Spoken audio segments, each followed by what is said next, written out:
ومن أحسن قولا ممن دعا إلى الله وعمل صالحا وقال إنني من المسلمين. وقال رسول الله صلى الله عليه وسلم طوبى لعبد جعله الله مفتاحا للخير ومغلاقا للشر او كما قال علیہ الصلوۃ والسلام. میرے دوست، اللہ پاک نے ہمیں دنیا میں ہمیشہ رہنے کے لیے نہیں بھیجا. جو دنیا میں آیا ہے اسے دنیا سے جانا ہے. ایک مسجد میں اعلان ہوا کہ فلاں صاحب کا انتقال ہو گیا، مغرب میں جنازہ ہوگا. جب جنازہ آیا تو 2 جنازے آئے. کسی نے کہا اعلان تو سنا تھا کہ مغرب میں جنازہ ہے، لیکن یہ تو 2 جنازے ہیں، دوسرا کس کا ہے؟ انہوں نے کہا دوسرا اسی کا ہے جس نے صبح اعلان کیا تھا.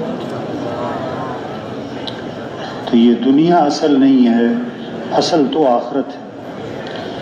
ایک ڈاکٹر صاحب کلینک میں مریض کو دیکھ رہے، اس کی نبض پکڑی، نبض دیکھتے دیکھتے دیکھتے اپنا ماتھا میز پہ ٹکا دیا. اب مریض ڈاکٹر صاحب کو ہلا کے کہہ رہا ہے ڈاکٹر صاحب کیا ہوا کیا ہوا؟ تو ڈاکٹر صاحب فوت ہو چکے تھے. ایک ڈرائیور گاڑی چلا رہا تھا، سرخ اشارے پر گاڑی روک لی، سبز اشارے پر گاڑی نہیں چلا رہا ہے. لوگوں نے شور مچایا بھی گاڑی چلاؤ. جب اسے ہلا کے دیکھا تو ڈرائیور فوت ہو چکا تھا. یہ دنیا دھوکہ ہے، اصل آخرت ہے. ایک مولانا صاحب نے نکاح پڑھایا، ایک نوجوان کا نکاح پڑھایا اور اگلے دن اسی نوجوان کا جنازہ پڑھایا.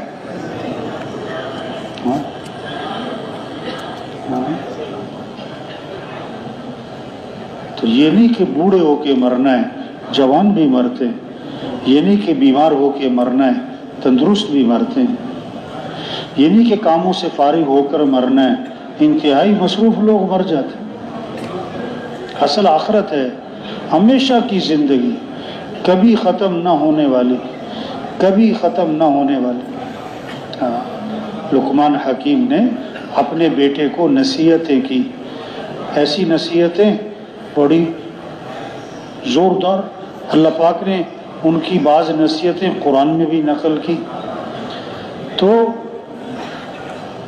جب آخری وقت تھا نا لقمان حکیم کا، تو بیٹے کو بلایا، فرمایا کہ بیٹا ساری زندگی نصیحتیں کرتا رہا، اب میری زندگی کا آخری وقت ہے، میں تمہیں اپنی آخری 6 نصیحتیں کرتا ہوں.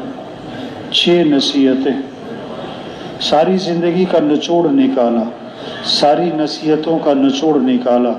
پہلی بات، پہلی نصیحت کہ بیٹا دنیا میں اپنے آپ کو اتنا ہی مشغول کرنا، دنیا میں اتنا اپنے آپ کو لگانا جتنا تمہارا دنیا میں قیام باقی ہے.